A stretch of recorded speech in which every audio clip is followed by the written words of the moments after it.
సుడిగాలి సుధీర్ విషయాలు రష్మి గౌతమ్ లైవ్లోనే బయట పెట్టిన సీక్రెట్స్ షాక్లో ఇంద్రజ గారు. ఈ విషయం తెలుసుకున్న ఇంద్రజ గారు అయితే నా కొడుకు సుధీర్ ఇలాంటి వాడా అంటూ ఎంతగానో కంగు తిన్నట్లుగా తెలుస్తుంది. ఇక మనందరికీ తెలిసిందే కదా, సుధీర్ అలాగే రష్మి గౌతమ్ల లవ్ ట్రాక్ అయితే ఎన్ని ఇయర్స్గా కూడా నడిపిస్తూ ఉన్నారు అని. అయితే వీరి లవ్ ట్రాక్లో ఇంతవరకు కూడా వీరిద్దరి మధ్య ఎలాంటి మనస్పర్ధాలు కూడా రాలేదంటే నిజంగా వీరి లవ్ అయితే ఎంతో అద్భుతమైన అండర్స్టాండింగ్తో కూడి ఉందని అర్థం చేసుకోవచ్చు. ఇకపోతే ఇప్పుడు మాత్రం రష్మి గౌతమ్ సుధీర్ కోసం ఇలాంటి కామెంట్స్ చేయడం ఎంత హాట్ టాపిక్గా మారింది. మరి ఈ కామెంట్స్ విన్న ఇంద్రజ గారు కూడా ఎంతగానో కంగు తింటున్నారట. సుధీర్ ఇలాంటి వాడా అంటూ ఆమె ఎంతగానో ఆశ్చర్యపోతున్నారట.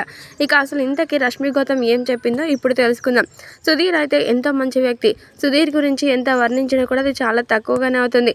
అయితే సుధీర్ అయితే మొదట మెజిషియన్గా తన కెరియర్ని స్టార్ట్ చేసి చిన్నప్పటి నుంచి కూడా ఎంతో ఆర్థికంగా ఇబ్బందులు పడుతూ ఈరోజు ఇంత మంచి పొజిషన్లో ఉన్నాడు. అందుకోసమనే సుడిగాలి సుధీర్ ఎవరు ఎలాంటి కష్టంలో ఉన్నా కానీ అస్సలు తట్టుకోలేడు.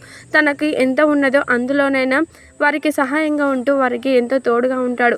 అందుకోసమని సుధీర్ యొక్క మనస్తత్వం అంటే నాకు చాలా ఇష్టం అంటూ సుధీర్ యొక్క గొప్ప మహోన్నతమైన వ్యక్తిత్వాన్ని బయట పెట్టేసిందట రష్మి గౌతమ్. మరి రష్మి గౌతమ్ కామెంట్స్ విన్న ఇంద్రజ గారు అయితే ఎంతగానో హ్యాపీగా ఫీల్ అయిపోయారు సుడిగాలి సుధీర్ని తలుచుకొని.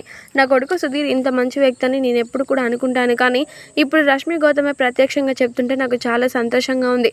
ఎలాగైతేనేం సుధీర్ మాత్రం అతను ఎంతో హ్యాపీగా ఉంటూ 10 మందిని కూడా ఎప్పుడూ హ్యాపీగా ఉంచడానికి ట్రై చేస్తూ ఉన్నాడు. కాబట్టి ఆ దేవుడు సుధీర్ని ఎప్పుడు కూడా చల్లగా చూడాలి అంటూ ఇంద్రజ గారు సుడిగాలి సుధీర్పై కామెంట్స్ చేసిందట.